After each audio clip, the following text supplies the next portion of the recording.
আসসালামু আলাইকুম দর্শক, স্বাগত জানাচ্ছি আরটিভির রাতের সংবাদে। আপনাদের সঙ্গে রয়েছি আমি আফসানা সুরাইয়া। টানা দুইবারের বেশি না হলেও বিরতি দিয়ে কেউ প্রধানমন্ত্রী হতে চাইলে সেই সুযোগ থাকতে হবে বলে মনে করে বিএনপি। সরকার প্রধান ও দলীয় প্রধান একই ব্যক্তি হবেন না, সুপারিশে ভিন্ন মত বিএনপির। এছাড়া প্রধানমন্ত্রী বিদ্যমান ক্ষমতা বহাল রেখে রাষ্ট্রপতিকে ক্ষমতায়নের সুপারিশে একমত বিএনপি। জাতীয় সংসদ ভবনের এলডি হলে জাতীয় ঐকমত্য কমিশনের সঙ্গে দ্বিতীয় দিনের আলোচনা শেষে দলটির অবস্থানের কথা জানান বিএনপির স্থায়ী কমিটির সদস্য সালাউদ্দিন আহমদ। মাইদুর রহমান রুবেল জানাচ্ছেন বিস্তারিত। জাতীয় সংসদের এলডি হলে ঐকমত্য কমিশনের সাথে দ্বিতীয় ধাপে বৈঠকে বিএনপি জানায় ইতিবাচক সংস্কারের পক্ষে দলটি। প্রধানমন্ত্রীর বিদ্যমান ক্ষমতা বহাল রেখে রাষ্ট্রপতির ক্ষমতায়ন করার সুপারিশে জাতীয় ঐকমত্য কমিশনের সঙ্গে একমত পোষণ করেছে বিএনপি। তবে প্রধানমন্ত্রীর ক্ষমতা সংক্রান্ত একাধিক বিষয়ে ভিন্ন মত প্রকাশ করেছে দলটি। পরপর দুইবারের বেশি কেউ একজন প্রধানমন্ত্রী থাকতে পারবেন না। তার মানে দাঁড়াচ্ছে যদি দুইবারের পর একবার গ্যাপ হয়, তার পরবর্তীকালে যদি জনগণ নির্বাচন করে সেই পার্টিকে মেজরিটি পার্টি হিসাবে, সেই পার্টি যদি ডিসাইড করে তাহলে সেই একই ব্যক্তি প্রধানমন্ত্রী হতেও পারেন। ফ্রি ফেয়ার ইলেকশনের মাধ্যমে কেয়ারটেকার সরকারের সিস্টেমে যদি কোনো পার্টিকে মেজরিটি দেয়, তার মানে জনগণ তাদেরকে চায়, তাহলে সোভারেন জনগণের ইচ্ছা যেভাবে প্রতিফলিত হওয়া উচিত সেভাবেই হবে। জাতীয় সাংবিধানিক কাউন্সিলের প্রস্তাবনা গ্রহণযোগ্য নয় বলে জানান সালাউদ্দিন আহমেদ। রাষ্ট্র পরিচালনার মূল নীতিতে পঞ্চদশ সংশোধনের পুনর্বহাল ফিরে যাওয়ার প্রস্তাবনাও তুলে ধরেন বিএনপির এই অন্যতম নীতি নির্ধারক। উইদাউট কেয়ারটেকার গভর্নমেন্ট আমরা কোনো ইলেকশনই নিউট্রালি ফ্রি ফেয়ার করতে পারি না। তো সেই জন্য যতদিন পর্যন্ত আমরা সেই কালচারে উপনীত না হতে পারবো, ততদিন পর্যন্ত আমাদের এই ফ্রি ফেয়ার ইলেকশনের জন্য আমাদের কেয়ারটেকার টাইপের গভর্নমেন্টের বিধানটা রাখা উচিত। ঐকমত্য কমিশনের সাথে বিএনপির বৈঠক ভালোভাবে এগুচ্ছে দাবি করে নজরুল ইসলাম খান বলেন, বেশ কিছু বিষয়ে কাছাকাছি পৌঁছেছেন তারা। মোটামুটি ভালো এগুচ্ছে, বেশ কিছু বিষয়ে আমরা কাছাকাছি এসেছি, বেশ কিছু বিষয়ে আমাদের দ্বিমত আমরা বলেছি। আমরা বাকশালে বিশ্বাস করি না যে এমন কিছু করা হবে যেটা সবাইকে মানতে বাধ্য হওয়া লাগবে। দেশ ও জনগণের স্বার্থকে অগ্রাধিকার দিয়েই বিএনপির সংস্কার কার্যক্রম এগিয়ে নিতে চায় বলেও জানান বিএনপির এই দুই নেতা। মাইদুর রহমান রুবেল, আরটিভি, ঢাকা। যৌক্তিক ও গুণগত সংস্কার শেষে নির্বাচন করতে প্রধান নির্বাচন কমিশনার এএমএম নাসির উদ্দিনকে অনুরোধ করেছে জাতীয় নাগরিক পার্টি।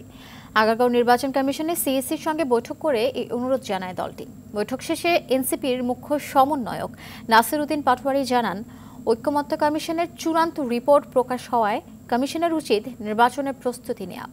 পুরনো আইন ও নিয়মে ভোট হলে তা নিরপেক্ষ হবে না। গত 3টি নির্বাচনে অনিয়মের সঙ্গে জড়িত নির্বাচন কমিশনার সহ সব কর্মকর্তাদের বিচারের দাবি জানান তিনি। এনসিপি রাজনৈতিক দলের নিবন্ধনের আবেদনের সময়সীমা 90 দিন বাড়ানোর আবেদন করলেও আগামী 22 জুন পর্যন্ত বাড়িয়েছে নির্বাচন কমিশন। সংস্কারের প্রত্যেকটি রিপোর্টের পাতা বাই পাতা, ওয়ার্ড বাই ওয়ার্ড এর প্রয়োগের মধ্য দিয়েই আগামীতে একটি ইলেকশনে যেতে হবে। পুরাতন যে সিস্টেম রয়েছে, ধরমারি প্যারেকমারের যে একটা সিস্টেম, যে যখন ইচ্ছা তখন 5-6 মাস সময় নিয়ে দ্রুত একটা ইলেকশন আয়োজন করে দেওয়া, একটি সাংবিধানিক প্রতিষ্ঠানকে নষ্ট করা, এই সুযোগ ছাত্র জনতা এবার আর দিবে না। আমাদের ব্যক্তি বা কারো প্রতি কোনো অবজেকশন, কোনো কিছু নাই। সাংবিধানিক প্রতিষ্ঠানটা আমরা চাই ঐকমত্য কমিশনের রিপোর্ট অনুযায়ী হোক।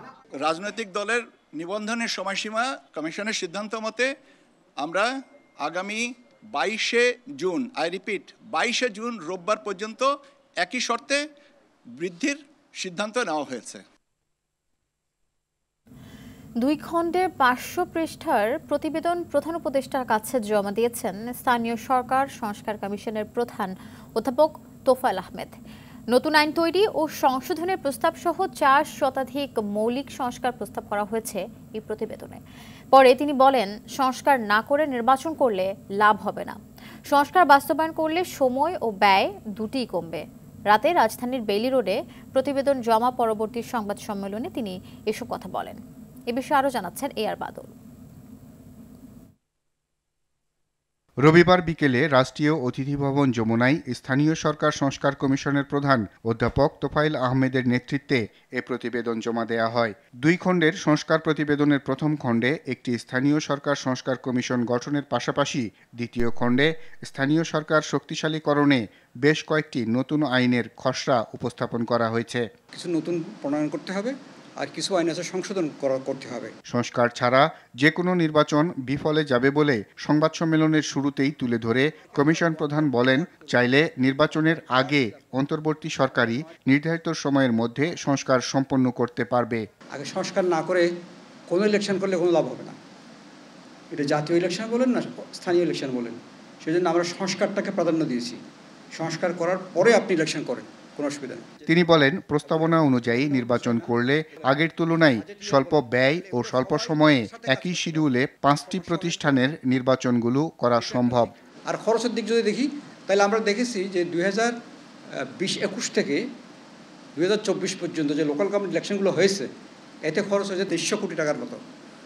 এই খরচটা 600-700 কোটি টাকাতে নেমে আসবে খরচে, এবং সময় লেগেছে 225 দিন বললাম, এটা 40 দিনে নেমে আসবে।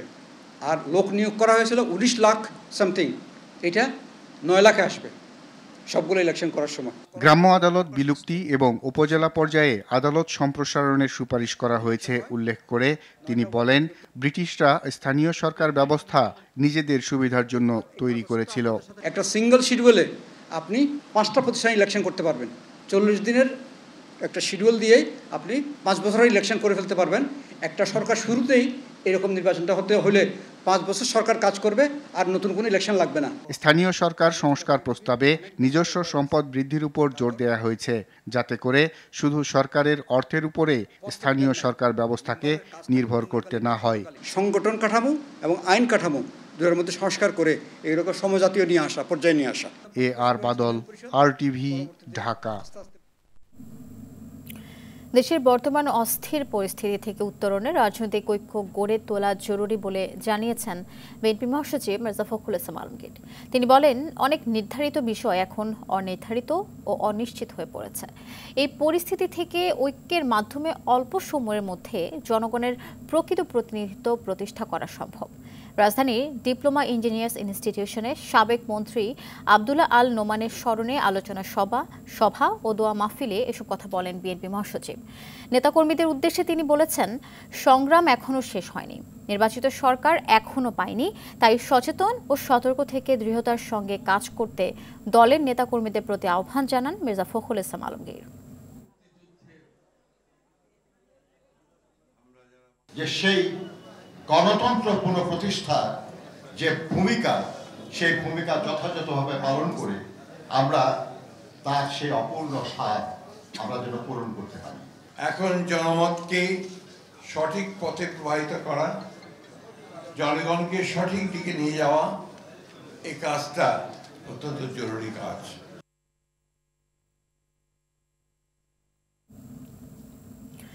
সংস্কার নিয়ে কারো মনে সন্দেহ থাকলে তা তাদের নিজস্ব সৃষ্ট বলে মন্তব্য করেছেন বিএনপি স্থায়ী কমিটির সদস্য আমির খসরু মাহমুদ চৌধুরী। বিকেলে গুলশানের দলীয় চেয়ারপারসনের রাজনৈতিক কার্যালয়ে বিএনপির লিয়াজো কমিটির সঙ্গে গণ অধিকার পরিষদের বৈঠক শেষে তিনি এ মন্তব্য করেন। আর গণ অধিকার পরিষদের সভাপতি নুরুল হক নূর অন্তর্বর্তী সরকারের 2 ছাত্র উপদেষ্টার পদত্যাগ দাবি করেন। ডিসেম্বরের মধ্যে নির্বাচন দাবিতে নিজেদের ঐক্যমত্যের কথা জানান দল দুটির নেতারা।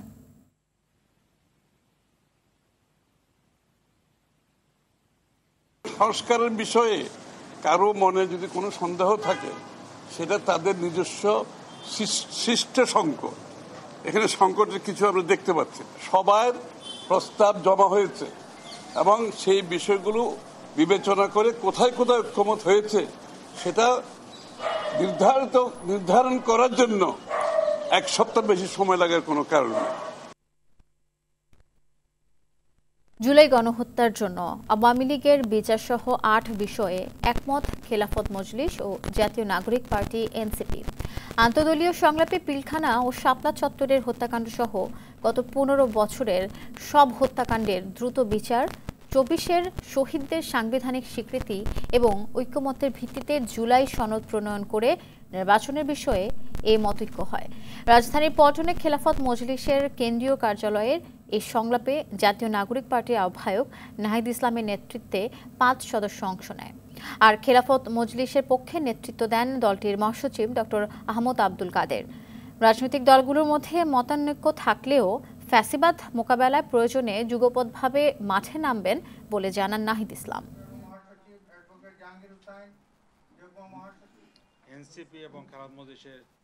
গণহত্যার দায়ে ফ্যাসিবাদী দল হিসাবে আওয়ামী লীগের বিচার করতে হবে।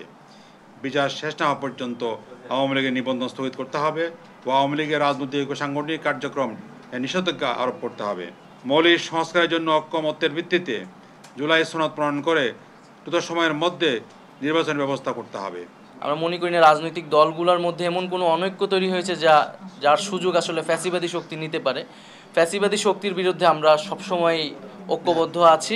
মাঠের কর্মসূচিও প্রয়োজন হয়। আমরা রাজনৈতিক দলগুলোর সাথে, ফ্যাসিবাদ বিরোধী রাজনৈতিক দলগুলোর সাথে আলোচনা করে আমরা যৌথ বা যুগপৎ মাঠের কর্মসূচি নেওয়ার জন্য উদ্যোগ নিব। ক্ষমতাচ্যুত প্রধানমন্ত্রী শেখ হাসিনা ও সাবেক সেনা কর্মকর্তা জিয়াউল আহসানের বিরুদ্ধে 200 গুমের প্রমাণ পাওয়ার কথা জানালেন আন্তর্জাতিক অপরাধ ট্রাইব্যুনালের চিফ প্রসিকিউটর তাজুল ইসলাম। এছাড়া হাসিনা সহ আওয়ামী লীগের শীর্ষ নেতাদের গণহত্যার প্রমাণও পেয়েছে প্রসিকিউশন। তদন্ত প্রতিবেদন দাখিলের জন্য 24 জুন ধার্য করেছে ট্রাইব্যুনাল। শাকিলা করিমকে সঙ্গে নিয়ে জানাচ্ছেন অরুণ গফুর।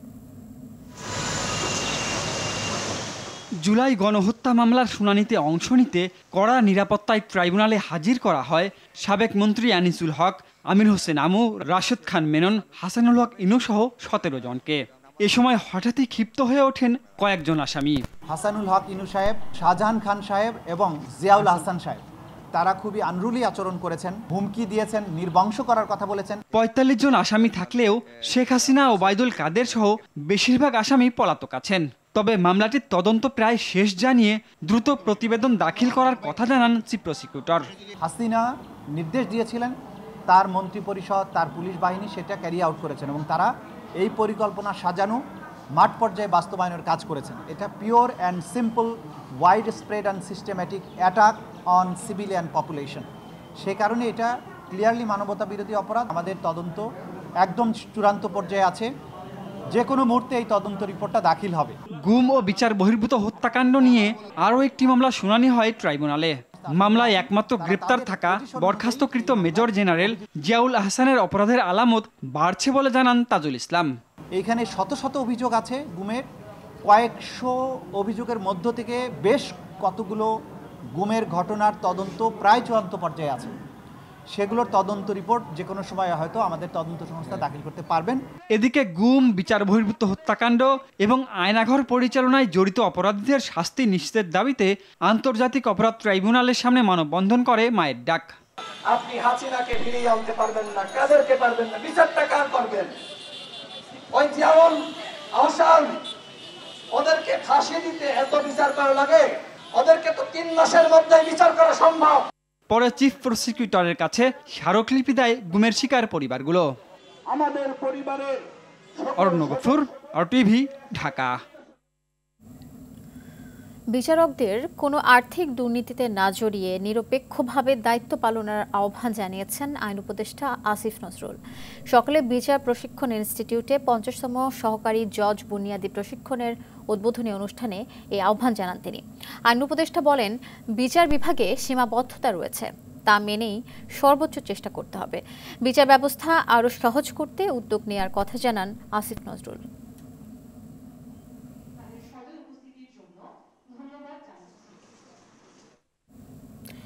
দেশের মানুষকে নির্বিঘ্ন ঈদ উল ফিতর উপহার দেয়ায় সংশ্লিষ্ট কর্মকর্তাদের অভিনন্দন জানিয়েছেন প্রধান উপদেষ্টা ডক্টর মোহাম্মদ ইউনূস। ঈদের সময় সড়কে যানজট না থাকায় ও লোডশেডিং ন্যূনতম পর্যায়ে রাখায় সবার প্রশংসা করেন তিনি। রাষ্ট্রীয় অতিথি ভবন যমুনায় বিদ্যুৎ, সড়ক পরিবহন ও রেলপথ মন্ত্রণালয়ের কর্মকর্তাদের সঙ্গে বৈঠক শেষে একথা জানান তিনি। বৈঠকে জ্বালানি উপদেষ্টা মোহাম্মদ ফাজুল কবির খান জানান, ঈদের সময় সংশ্লিষ্ট মন্ত্রণালয়গুলো একটি সম্মিলিত দল হিসেবে কাজ করেছে।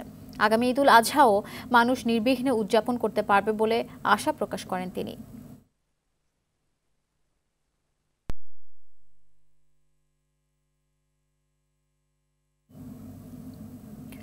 আগামী ৪৮ ঘন্টার মধ্যে সরকার ৬ দফা না মানলে লং মার্চ টু ঢাকা কর্মসূচির ঘোষণা দিয়েছে আন্দোলনরত কারিগরি শিক্ষার্থীরা। দুপুরে রাজধানী আগারগাঁওয়ের সরকারি মহিলা পলিটেকনিক ইনস্টিটিউটে পূর্ব ঘোষিত মহাসমাবেশ থেকে এই ঘোষণা দেন তারা। ঢাকার বাইরে দেশের অন্যান্য পলিটেকনিক ইনস্টিটিউটেও মহাসমাবেশ করে শিক্ষার্থীরা। বিস্তারিত দেখুন দীপ্তচন্দ্র পালের প্রতিবেদনে। পূর্ব ঘোষণা অনুযায়ী ৬ দফা দাবি আদায়ে পঞ্চম দিনের কর্মসূচিতে ঢাকা জেলার সকল কারিগরি শিক্ষার্থীরা জড়ো হন আগারগাঁও ঢাকা মহিলা পলিটেকনিক ইনস্টিটিউটের সামনে। এ সময় ব্যানার প্লেকার্ড হাতে নিয়ে বিভিন্ন স্লোগান দিতে থাকেন শিক্ষার্থীরা। বিক্ষোভ সমাবেশে অংশ নিয়ে ৬ দফা দাবি জানায় শিক্ষার্থীরা। হাইকোর্টের রায় বাতিল করতে হবে, পদোন্নতির রায়। দ্বিতীয় দাবি হচ্ছে ডিপ্লোমা ইঞ্জিনিয়ারিং কোর্স ৪ বছর পূর্ণমেয়াদী করতে হবে ও সম্পূর্ণ ইংরেজি মাধ্যম চালু করতে হবে। দীর্ঘ ৮ মাস যাবত আমরা এই দাবিগুলো নিয়ে রাজপথে আছি। ৮ মাস পর্যন্ত এখনো তারা আমাদের কোনো দাবি পূরণ করেনি। দ্রুত থেকে দ্রুত শুনানির মাধ্যমে রিট বাতিল না করা হয় তাহলে আজকে তো এই সমাবেশ হয়েছে, কালকে বিক্ষোভ হবে, ৫ দিন ছাড়া বাংলাদেশ ব্লকেড হয়ে যাবে। সমাবেশে কারিগরি ছাত্র আন্দোলনের কেন্দ্রীয় প্রতিনিধিরা জানান, আগামী ৪৮ ঘন্টার মধ্যে সরকারের তরফ থেকে কোনো সুস্পষ্ট ঘোষণা না আসলে লং মার্চ টু ঢাকা কর্মসূচির ডাক দিবেন তারা। ৪৮ ঘন্টার ভিতরে আমাদের এই যৌক্তিক দাবির আমাদের ততটুকুই দিন, আমরা তো অতিরিক্ত চাইছি না। ৪৮ ঘন্টায় আলটিমেটাম দিলাম ইনশাআল্লাহ। ৪৮ ঘন্টার পর আমরা লং মার্চ টু ঢাকা পালন করব ইনশাআল্লাহ। এদিকে বরিশাল, খুলনা, যশোর, রাজশাহী, কুমিল্লা, সিরাজগঞ্জ, লক্ষ্মীপুর, ফরিদপুর, ময়মনসিংহ সহ সারা দেশে মহাসমাবেশ করে পলিটেকনিক শিক্ষার্থীরা। আমাদের অধিকার, কারণ আমরা এসএসসি কমপ্লিট করে ডিপ্লোমা ৪ বছর কোর্স কমপ্লিট করার পর আমরা ১০ম গ্রেডে চাকরিটা পাই। দীর্ঘ ৮ মাস ধরে ৬ দফা দাবি নিয়ে আন্দোলন করে যাচ্ছে কারিগরি ছাত্র আন্দোলনের ব্যানারে পলিটেকনিক ইনস্টিটিউটের শিক্ষার্থীরা। পরিস্থিতি নিয়ন্ত্রণে সতর্ক অবস্থানে ছিলেন আইন শৃঙ্খলা বাহিনীর সদস্যরা। দীপ্তচন্দ্র পাল, RTV, ঢাকা। আগামী ২৪ ঘন্টার মধ্যে খুলনা প্রকৌশল ও প্রযুক্তি বিশ্ববিদ্যালয় উপাচার্যের পদত্যাগের আলটিমেটাম দিয়েছে শিক্ষার্থীরা। তা না হলে সোমবার বিকেল ৩টা থেকে আমরণ অনশনে যাবেন তারা। দুপুরে স্টুডেন্ট ওয়েলফেয়ার সেন্টারের সংবাদ সম্মেলনে এই ঘোষণা দেন শিক্ষার্থীরা। ৬ দফা দাবি থেকে কেন উপাচার্যের পদত্যাগের ১ দফা দাবিতে এসেছে তার ব্যাখ্যা দেন শিক্ষার্থীরা। অন্যদিকে শিক্ষকরা বলছেন, ছাত্রদের ৫ দফা মেনে নেওয়া হয়েছে, তাই তাদের আন্দোলন এখন অযৌক্তিক। আমরা ২ মাস ধরে এখানে আন্দোলন করেছি। আমরা এখন ১ দফার দাবিতে, ভিসি অপসারণের দাবিতে ইন্টারিমের কাছে যে আমরা বলতে চাই যে আমরা ১ দফার দাবিতে অনশনে বসছি। প্রাইম এশিয়া বিশ্ববিদ্যালয়ের শিক্ষার্থী ও ছাত্রদলের সক্রিয় কর্মী জাহিদুল ইসলাম পারভেজকে ছুরিকাঘাত করে হত্যার ঘটনায় বৈষম্য বিরোধী ছাত্র আন্দোলনের নেতা কর্মীরা জড়িত বলে অভিযোগ করেছেন ছাত্রদলের কেন্দ্রীয় সভাপতি রাকিবুল ইসলাম। রাজধানীর নয়াপল্টনে বিএনপি কেন্দ্রীয় কার্যালয়ে সংবাদ সম্মেলনে এই অভিযোগ করে বলেন, পারভেজের উপর হামলা ছিল পূর্ব পরিকল্পিত। তুচ্ছ একটি ঘটনার জেরে একজন মেধাবী ছাত্রকে প্রকাশ্যে বিশ্ববিদ্যালয়ের সামনে হত্যা করা হয়েছে। হত্যার সঙ্গে জড়িত সন্ত্রাসীদের দ্রুত গ্রেপ্তারের দাবি জানিয়েছেন রাকিবুল ইসলাম। এ সময় নতুন নামে পুরাতন ফ্যাসিবাদ ফিরে এসেছে বলেও মন্তব্য করেন তিনি। রক্ষী বাহিনীর মতো সন্ত্রাস ও দখলদারিত্ব কায়েম করেছে। তারা বিভিন্ন ক্যাম্পাসে ছাত্রদলের কর্মীদের মবের ভয়ভীতি দেখিয়ে ছাত্রলীগের স্টাইলের সন্ত্রাসের পুনরাবৃত্তি করেছে। এদিকে নিহত পারভেজের গ্রামের বাড়ি ময়মনসিংহের বালুকায় চলছে শোকের মাতম। একমাত্র ছেলেকে হারিয়ে পাগল প্রায় মা বাবা। বারবার মূর্ছা যাচ্ছেন তারা। সন্তানের মৃত্যুর খবর পেয়ে সকালেই বাড়ি ফিরেছেন কুয়েত প্রবাসী বাবা জসিমউদ্দিন। একমাত্র ছেলের হত্যাকারীদের দৃষ্টান্তমূলক শাস্তির দাবি জানান তিনি। পারভেজের এমন মৃত্যুতে কাঁদছে স্বজন ও প্রতিবেশীরাও। শনিবার বিকেলে রাজধানীর বনানীতে প্রাইম এশিয়া বিশ্ববিদ্যালয়ের সামনে তাকে প্রকাশ্যে ছুরিকাঘাত করে হত্যা করে দুর্বৃত্তরা। এ ঘটনায় ৮ জনের নামে উল্লেখ সহ অজ্ঞাত কয়েকজনের নামে বনানী থানায় একটি হত্যা মামলা করেছে তার পরিবার। ইসলাম পারভেজ অত্যন্ত একটা শান্তশিষ্ট নম্র ভদ্র ছেলে ছিল। তার কখনো ঝগড়া কারোর সাথে করতে আমি দেখি নাই, ঝগড়াতে ভাবও দেখি নাই। প্রশাসনের দৃষ্টি আকর্ষণ করছি যাতে খুব দ্রুত তাদেরকে গ্রেপ্তার করে আইনের আওতায় এনে জনসম্মুখে ফাঁসির রায় কার্যকর করা হোক, এটা আমার দাবি। বিএনপি ভারপ্রাপ্ত চেয়ারম্যান তারেক রহমানের নির্দেশে ভয়ঙ্কর প্রতারক আশরাফুজ্জামান মিনহাজ নামে মামলার পর এবার আদালত তাকে জামিন না মঞ্জুর করে কারাগারে পাঠিয়েছে। দুপুরে ঢাকার সিএমএম 15 নম্বর কোর্টের বিচারক তাকে কারাগারে পাঠানোর নির্দেশ দেন। এর আগে মিনহাজ আরেকটি মামলায় শরীয়তপুর কারাগারে ছিলেন। মামলার বাদী জাতীয়তাবাদী আইনজীবী ফোরামের নেতা ইলতুৎমিশ সওদাগর জানান, মিনহাজ একজন পেশাদার প্রতারক এবং প্রতারণার মাধ্যমে বিএনপি ভাবমূর্তি ও সুনাম ক্ষুণ্ণ করেছে।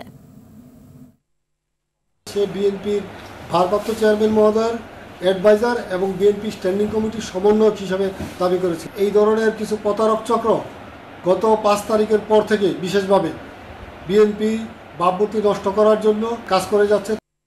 দর্শক, রাতের সংবাদে পর্যন্তই। মধ্যরাতের সংবাদ 1টায় দেখার আমন্ত্রণ রইল। ধন্যবাদ সবাইকে।